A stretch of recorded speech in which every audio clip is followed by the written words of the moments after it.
Hello everyone, welcome back to my channel. कैसे हैं आप सभी? आई होप आप सभी अच्छे होंगे। मैं भी बहुत अच्छी हूँ। तो मेरा नाम है दिव्या सोनी और हम पढ़ रहे थे जर्नल एंट्री। तो आज अपना नया टॉपिक स्टार्ट करेंगे। तो चलिए स्टार्ट करते हैं।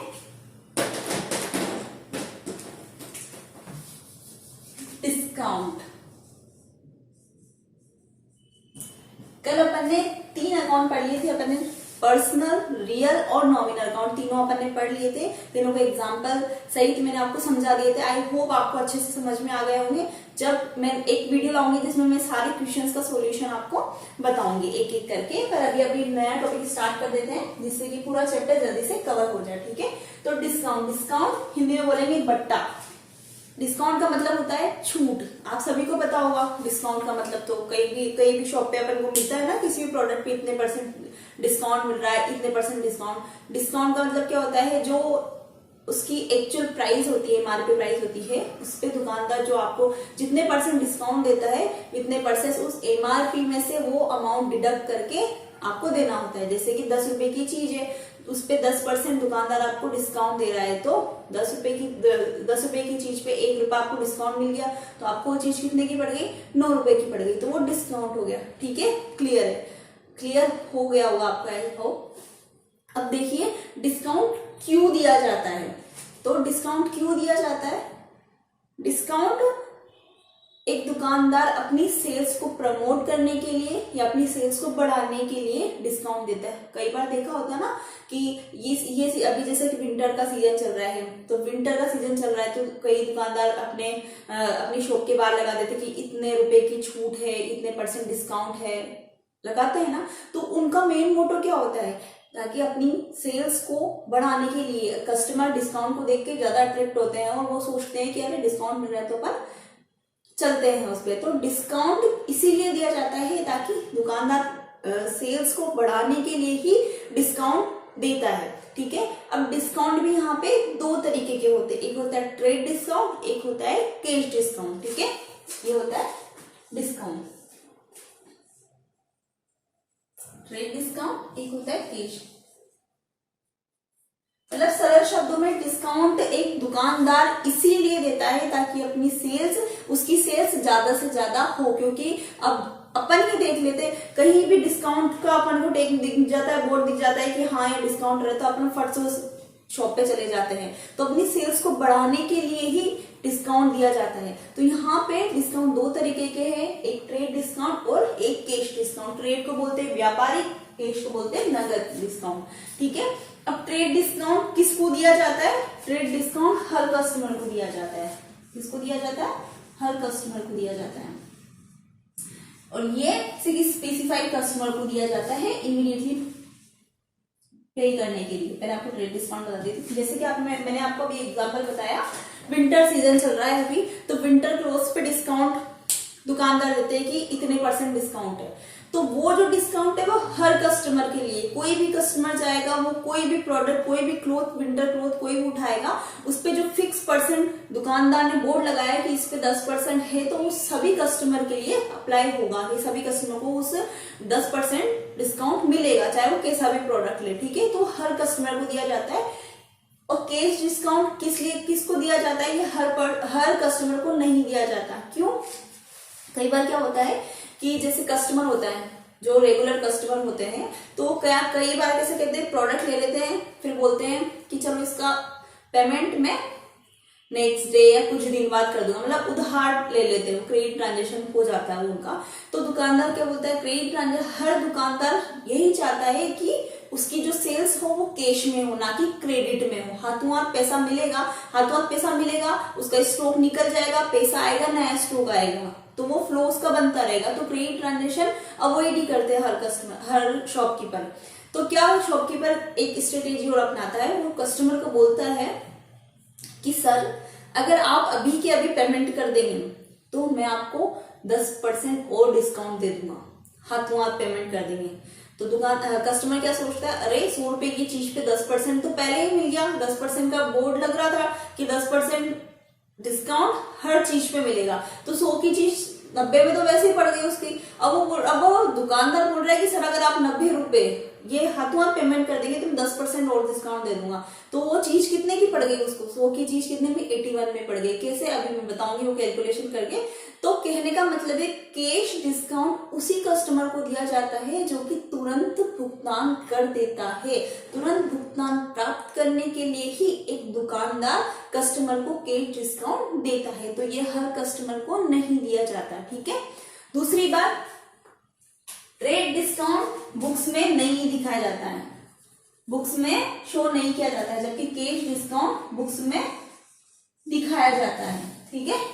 तुरंत भुगतान, ये तुरंत भुगतान, इमीडिएटली पेड,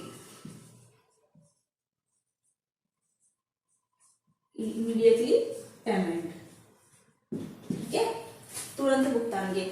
अब ट्रेड डिस्काउंट बुक्स में नहीं दिया जाता है, नहीं दिखाया जाता है, कैश डिस्काउंट दिखाया जाता है। क्यों दिखाया जाता है, मैंने आपको बताया कि कैश डिस्काउंट पर्टिकुलर कस्टमर को ही मिलता है, हर कस्टमर को नहीं दिया जाता है, कुछ कुछ कस्टमर को दिया जाता है, इसलिए उसको बुक्स में दिखाना जरूरी होता है और ट्रेड डिस्काउंट बुक्स में दिखाना जरूरी नहीं होता है। अब उसकी कैलकुलेशन कैसे होती है वो मैं आपको बताती हूँ।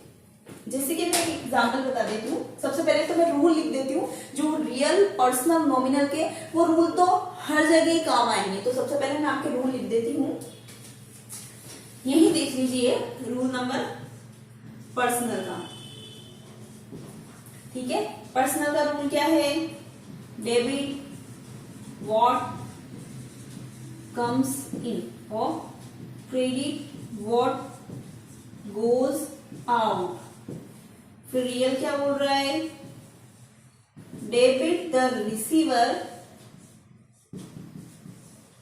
Credit the giver. वही नॉमिनल क्या बोल रहा है, debit all expenses and losses और credit all income and gain, ठीक है।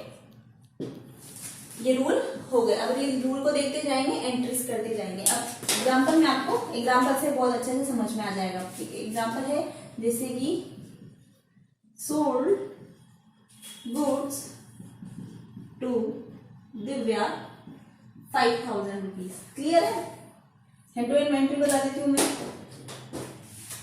माल बेचा दिव्या को, पहली बात तो पर्सन का नाम आ गया, तो कौन सा ट्रांजेक्शन हो गया, ये क्रेडिट का, मतलब उधार का। जब भी उधार का ट्रांजेक्शन होएगा तो क्या एंट्री बनती है, और यहाँ पे गुड्स है, गुड्स अपने लिए, व्यापार के लिए क्या है, एक्सपेंसेस या इनकम है व्यापार के लिए। कुछ लोग इसको असेट्स भी मानते हैं, अगर वो रूल भी लगा सकते हैं, what come in what goes, लग तो जाएगा, लेकिन नियम तो यही बोलता है कि गुड्स, ये जो माल होता है व्यापार के लिए, तो खर्चा होता है या इनकम होती है, ठीक है। तो sold goods to Divya, rule पढ़ो, व्हाट कम इन, अपने पास कुछ आ रहा है क्या, नहीं, क्योंकि अपन ने तो माल बेच दिया दिव्या को, तो डेबिट का पर्सनल का डेबिट नहीं लगेगा। फिर रियल पे चलते हैं, डेबिट द रिसीवर, जिसको मिल रहा है उसको रिसीवर डेबिट कर दो। किसको मिल रहा है यहाँ पे, दिव्या को, तो दिव्याज अकाउंट डेबिट 5000 टू माल बेचा, गुड्स, गुड्स को मैंने आपको बताया था, गुड्स को क्या बोलेंगे, परचेज या सेल्स, माल बेच दिया तो अपने पास टू सेल्स अकाउंट, ठीक है, नरेशन लिख देना। दूसरा एग्जाम्पल सेम वही, sold goods to Divya 5000 rupees at the rate 10% trade discount, ठीक है। अब देखो इसकी एंट्री वही होगी, दिव्या को माल बेचा, सेम एंट्री, दिव्या कैसे हुई आपको बताइए, डेबिट टू सेल्स, लेकिन इसका जो अमाउंट होएगा वो देखना, 5000 रुपए की चीज बेची दिव्या, सोल्ड गुड्स, माल बेचा, दिव्या को माल बेचा, 5000 रुपए की चीज बेची, लेकिन उसको कितने % डिस्काउंट दे दिया, डिस्काउंट, जब भी अपन को डिस्काउंट मिलता है तो वो एमआरपी प्राइस पे अपन प्रोडक्ट लेके आते हैं कि डिस्काउंट लेस करने के बाद लेके आते हैं, डिस्काउंट लेस करने के बाद लेके आते हैं, ठीक है। ट्रेड डिस्काउंट जो होता है, ये ट्रेड डिस्काउंट है, ये लिस्ट प्राइस, या मतलब एमआरपी प्राइस पे दिया जाता है। एमआरपी प्राइस पे देगा तो जो प्रोडक्ट 100 रुपए की उस पर 10% डिस्काउंट दे दिया, ठीक है। तो 5,000 पे 10% डिस्काउंट दे दिया तो कैसे हो गया, यहाँ पे दिखा 5,000 का 10% कितना होता है, एक बिंदी हटा दो, मतलब 500 रुपए हो गए, 5,000 का 500, तो अपनी को चीज कितने में पड़ गई, 45 रुपए। मतलब अपन ने सोल्ड गुड्स दिव्या को 5,000 का माल कितने में बेच दिया, 45 रुपए में। तो यहाँ पे अमाउंट क्या आ जाएगा, 4500, 4500 आ गया होगा आपको। एंट्री सेम होगी लेकिन बस डिस्काउंट है इसलिए अपन ने डिस्काउंट लेस करने के बाद लिख दिया। ट्रेड डिस्काउंट है, मैंने आपको बोला है अभी, जब भी ट्रेड डिस्काउंट होता है तो उसके बुक्स में नहीं दिखाया जाता, मतलब डिस्काउंट की एंट्री नहीं होती है। देखिए मैंने डिस्काउंट की एंट्री नहीं करी है, सिर्फ डिस्काउंट अमाउंट पे एमआरपी पे डिस्काउंट देके उस पे सेल किया जाता है, सेल या परचेज किया जाता है, ठीक है। नरेशन में जरूर आप लिख देना sold good to Divya at the 10% trade discount, ठीक है। नरेशन आपको जरूर लिखना है। अब तीसरी एंट्री मैं आपको बता देती हूँ, थोड़ा मैं अभी रिमूव कर देती हूँ।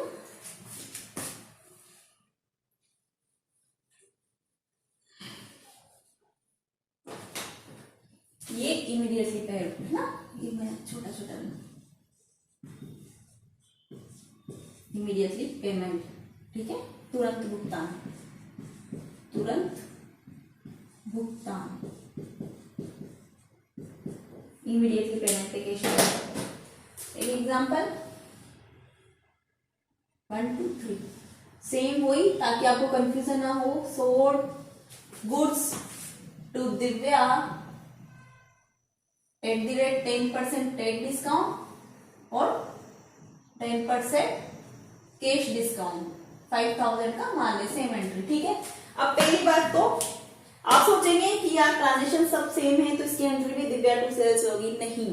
जब भी अगर आपके क्वेश्चंस में बोल दिया, अभी पर्सन का नाम है तो आप समझ लेना कि क्रेडिट का ट्रांजेक्शन है, लेकिन उसने आपको स्पेशली बोला है कि ट्रेड डिस्काउंट भी दिया है, उसके बाद उसने कैश डिस्काउंट भी दिया है। तो मैंने आपको बताया है कैश डिस्काउंट तभी देते हैं जबकि कस्टमर हाथों हाथ पेमेंट कर दे, तुरंत भुगतान, इमीडिएटली अगर उसने पेमेंट कर दिया तो ही उसको कैश डिस्काउंट मिलता है। तो यहाँ पे अगर कैश डिस्काउंट आया है तो ये एंट्री कौन सी हो जाएगी, कैश की एंट्री हो जाएगी। तो कैश की एंट्री अपन क्या लिखते हैं, माल बेचने की एंट्री क्या करते हैं, अगर माल बेचा अपन ने कैश में तो कैश आया और माल गया तो कैश टू सेल्स हो गया, ठीक है। तो यहाँ पे क्या आया अपने पास, कैश। अभी रुकेंगे, कैश अकाउंट डेबिट, अमाउंट नहीं लिखूंगी, टू थोड़ा स्पेस छोड़ूंगी, टू से गुड्स, तो गुड्स को क्या लिखेंगे, सेल्स, ठीक है। अब अमाउंट नहीं लिखूंगी, देखिए अब यहाँ पे आया 10% कैश डिस्काउंट। मैंने आपको बताया है अभी जब भी कैश डिस्काउंट होता है तो कैश डिस्काउंट बुक्स में शो होता है, शो इन बुक्स में कैश डिस्काउंट की एंट्री दिखानी पड़ती है। कैसे दिखानी पड़ती है, पहले अपन कैलकुलेशन कर देते हैं। तो कैलकुलेशन कैसे होगी, अमाउंट नहीं लिखा है मैंने, क्यों, क्योंकि 5,000 रुपए की चीज है। जब भी आपको अगर ट्रेड और कैश डिस्काउंट दोनों दे क्वेश्चन में तो हमेशा याद रखना सबसे पहले ट्रेड डिस्काउंट लेस करना है, उसके बाद कैश डिस्काउंट लेस करना है, ठीक है। तो सबसे पहले 5,000 का 10% ट्रेड डिस्काउंट मैंने लिख दिया है। आप भी जब भी आप क्वेश्चन करो तो आप जब भी क्वेश्चन करोगे तो आप साफ साफ नोट में लिखना ये कि कैलकुलेशन बताना, ताकि एग्जामिनर को पता चले कि हाँ उसने बिल्कुल सही कैलकुलेशन करी है, टिक के नहीं लिखा है। तो 5,000 का 10% कितना हो गया, 500 रुपए। तो अपनी 4500 में अपन की ये पड़ गई, जैसे कि अपन ने ये एंट्री करी थी, ठीक है। अब दिव्या को तो इतने पे माल बेचना था अपन को, लेकिन उसको बोला है कि मैं तेरे को 10% और कैश डिस्काउंट दे दूंगा, तो 10% और दे, तो उसके लिए तो प्रोडक्ट कितने के पड़ गया, 4500। तो इसका 10% वो कैश डिस्काउंट देगा। आया समझ में, मतलब कि जैसे कि 100 रुपए की चीज, अपन ने 100 रुपए की चीज उठाई, उस पर टिक लग रहा था कि उस पर 10% डिस्काउंट सभी कस्टमर को देंगे, तो अपन को वो चीज पड़ गई 100 में से 100 का 10% होगा 10 रुपए में, 100 में से 10 लेस कर दी 90 रुपए की, तो वो चीज पहले ही हो गई। फिर दुकानदार बोल रहा है सर आप पैसे हाथों हाथ दे दो तो मैं आपको 10% और दे दूंगा। तो 90 रुपए की चीज थी, उस पर 10% और काट लो तो 90 का 10% कितना हो गया, 9 रुपए। मतलब 90 में से 9 रुपए और घटा दो तो अपने पास कितने अपन को देने, 81। वही कैलकुलेशन पहले 5000 में से ट्रेड डिस्काउंट लेस करा, कितना बचा 4500। तो देखना मतलब माल तो कितने पे बेचा 4500, तो यहाँ लिख लो सेल्स अकाउंट पे क्रेडिट के अमाउंट में लिख देना 4500, ठीक है। अब कैश कितना होगा देखना, इसका 10% कितना हुआ 450, तो कितना हो गया 4050 की उसको हाथों पेमेंट करना पड़ेगा, या पेमेंट माल बेचा तो दिव्या ने पेमेंट कितना करा 4050, तो कैश 4050। अब देखना सीडी की एंट्री डिस्काउंट, ठीक है। अब डिस्काउंट क्या है ये allowed account debit, discount allowed. अब ये वाला डिस्काउंट अलाउड बिल्कुल अलाइनमेंट सेम होना चाहिए, मतलब ये डिस्काउंट अलाउड, ये भी डेबिट होगा, ठीक है। तो कितने से डेबिट होगा मैंने आपको बताया, कैश डिस्काउंट ही बुक्स में दिखानी है, तो बुक्स में कौन सा अमाउंट दिखाना है सिर्फ कैश डिस्काउंट का, जो कि कैश डिस्काउंट का 10% कितना हुआ 4500, ठीक है। तो ये डिस्काउंट है कैश वाला, कैश डिस्काउंट है, और ये ट्रेड डिस्काउंट है, ठीक है। तो कितना है कैश डिस्काउंट 450, ठीक है। तो देखना ये दोनों अमाउंट सेम हो गए डेबिट का, ये दोनों को टोटल मिला के ये डेबिट और क्रेडिट का अमाउंट तो वैसे भी सेम आएगा, देखो अपन ने अलग अलग लिखे तो भी अमाउंट मिल गया, आया समझ में। और एक बात और, हमेशा कैश डिस्काउंट की एंट्री में अगर कैश डेबिट हो रहा है तो 100% है कि डिस्काउंट भी डेबिट ही होगा, कैश क्रेडिट हो रहा है तो डिस्काउंट भी क्रेडिट ही होगा, कैश यहाँ डेबिट हो रहा था तो डिस्काउंट भी डेबिट ही होगा, ये एक पक्की बात है, ठीक है। तो लगती है अपन को कैलकुलेशन ऐसी करनी है, 5000 रुपए की चीज पे पहले ट्रेड डिस्काउंट दिया 500 रुपए का, तो 5000 में से 500 गए तो कितने बच गए 4500, ठीक है। फिर जो अपनी एक्चुअल की प्राइस क्या होगी 4500, उसका 10% कैश डिस्काउंट निकालेंगे तो 10% कितना हो गया 450, तो अमाउंट कितना आया 4050। तो दिव्या ने कितना पेमेंट करा होगा हाथवा 4050। डिस्काउंट अपन को दिखाना है क्योंकि रूल बोलता है कि कैश जो डिस्काउंट है उसको बुक्स में दिखाना है अपन को। तो discount allowed 4500 to sales account same, narration में लिख देना आप कि मैंने इसको माल बेचा @10% ट्रेड डिस्काउंट और कैश डिस्काउंट, नरेशन में कॉपी पेस्ट करने का, ठीक है। आई होप आपको इसे समझ में आ गया होगा। अब मैं आपको परचेज का भी बता देती हूँ, प्रैक्टिस करोगे ना तो आपको सब समझ में आ जाएगा। परचेज की भी एंट्री करके बता देती हूँ, परचेज की अपोजिट होगी लेकिन फिर भी मैं बता देती हूँ।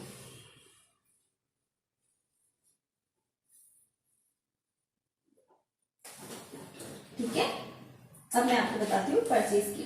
सॉरी मेरा थोड़ा सा दूर ऐसा हो गया।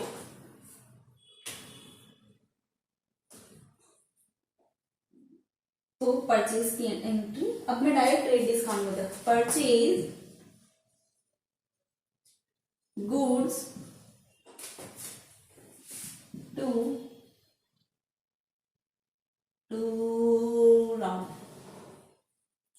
round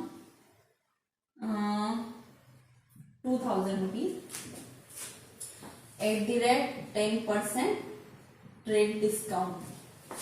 ये बोल रहा है परचेज गुड्स, माल खरीदा, टू राम से माल खरीदा 2000 रुपए का, उस पर 10% डिस्काउंट मिला अपन को माल, ठीक है। तो इसकी एंट्री क्या होगी, माल परचेज गुड राम, परचेज क्योंकि माल खरीदा है तो अपने पास क्या आ रहा है व्हाट कम्स इन, माल आ रहा है, परचेज खरीदा राम से, तो परचेज अकाउंट डेबिट, परचेज जैसे भी डेबिट ही होता है। टू नाम है राम से खरीदा है, अपन ने पेमेंट नहीं करा है, क्रेडिट का ट्रांजेक्शन है, तो टू रूल क्या लग गया, क्रेडिट का तो लगेगा ही नहीं, व्हाट गोज आउट अपने पास से कुछ जा ही नहीं रहा है। क्रेडिट द गिवर, गिवर कौन है राम, माल खरीदा राम्स अकाउंट 2000, सॉरी अब देखो ये एंट्री तो ये बन गई, लेकिन उसने बोल दिया 2000 रुपए का माल 10% ट्रेड डिस्काउंट, तो ट्रेड डिस्काउंट की एंट्री बुक्स में नहीं दिखती है, लेकिन सिर्फ एमआरपी में से डिस्काउंट लेस होता है, तो इसका नोट, कैलकुलेशन कर देंगे। 2000 10% डिस्काउंट कितना हुआ, 10% 200 रुपए हुआ।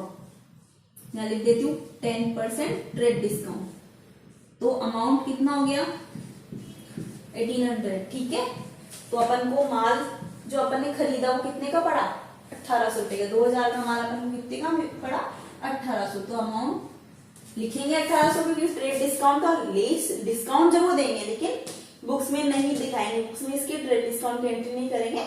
और माल कितने में खरीदा 1800 में, तो 1800 तो माल purchase account debit to round narration में लिख देना। ठीक है, ये हो गया। अब इसी में अगर मैं आपको बोल देती ही दूसरा, यही बता देती हूँ, purchase goods to Ram, same वही परचेज गुड्स टू राम 2000 रुपये फ्रॉम राम, 2000 10% ट्रेड डिस्काउंट और 10% ही कैश डिस्काउंट। तो मैंने आपको बताया जब भी कैश डिस्काउंट आ जाएगा तो कैश डिस्काउंट तभी दिया जाता है जब उसने पेमेंट हाथों हाथ ही करा होगा। तो कैश डिस्काउंट है तो कैश की एंट्री होगी। तो माल खरीदा तो ऑब्वियसली माल खरीदेंगे तो पैसे जाएंगे ही जाएंगे, आएंगे तो नहीं ना। तो इसकी एंट्री क्या होगी, माल खरीदा परचेज, क्योंकि माल खरीदा आया तो अपने पास रूल तो ही लगेगा, व्हाट कमिंग, माल तो खरीद लिया है। तो purchase account debit to cash discount है तो पैसे जाएंगे ही जाएंगे टू कैश अकाउंट। ठीक है, लेकिन यहाँ मैंने आपको बताया कि सीडी मतलब कैश डिस्काउंट है तो डिस्काउंट की एंट्री होगी, तो टू डिस्काउंट। मैंने आपको बताया कैश डेबिट होगा तो डिस्काउंट भी डेबिट, कैश क्रेडिट होगा तो डिस्काउंट भी क्रेडिट है। डिस्काउंट अब यहाँ पे अपन के रिसीव हुआ क्योंकि माल खरीदा अपन ने, उसने 10% और दे दिया। 10% तो वैसे ही ट्रेड डिस्काउंट दे दिया था, तो 2000 की चीज तो वैसे ही 1800 की पड़ेगी। फिर अपन ने हाथों हाथ पेमेंट करा, 10% सामने वाले ने और दे दिया, तो अपने लिए क्या होगी, वो तो इनकम हुई ना। तो डिस्काउंट अपने लिए यहाँ पे क्या होगी, इनकम हुई। तो और नॉमिनल का रूल लग गया, क्रेडिट और इनकम, तो डिस्काउंट यहाँ पे क्या हो गया अपने इनकम, इसलिए मैंने क्रेडिट कर दिया। ठीक है, इसलिए भी मैंने क्रेडिट कर दिया रूल के अकॉर्डिंग। और अभी मैंने बताया कि रूल याद नहीं रह जाए तो कैश क्रेडिट है तो डिस्काउंट भी क्रेडिट होगा। ठीक है, अमाउंट ध्यान रखना है। अब अमाउंट की कैलकुलेशन में यहां बता देती हूँ कैलकुलेशन। ठीक है, 2000 रुपए का माल है, 200 रुपए इसका ट्रेड डिस्काउंट है, तो अपने माल तो अपन को कितने का पड़ा 1800 का। अब इस पे 10% और वो कैश डिस्काउंट देता है, तो इसका 10% कितना हो गया, मतलब यहां पे लिख देती हूँ मैं ये कैश डिस्काउंट। ठीक है, तो कितना हो गया, और आया समझ में। तो माल अपन को कितने का पड़ा, मतलब माल का पेमेंट अपन ने कितना करा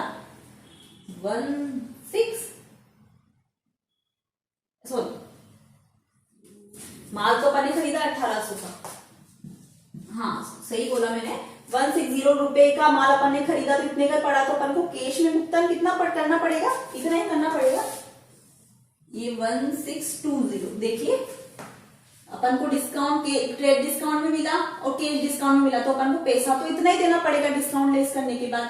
तो कैश में मतलब पेमेंट कितना करा 1620। डिस्काउंट रिसीव्ड वाला कौन सा लिखेंगे, कैश डिस्काउंट, एंट्री भी डिस्काउंट की, कैश डिस्काउंट की और अमाउंट भी कैश डिस्काउंट का, तो यहाँ पे लिख देंगे 180। तो देखना इन दोनों का टोटल हमेशा किसके बराबर आएगा, ट्रेड डिस्काउंट लेस करने के बाद जो एक्चुअल प्राइस होगी ना उसके बराबर। तो परचेज कितने हो गया 180, दोनों का बराबर ही आएगा।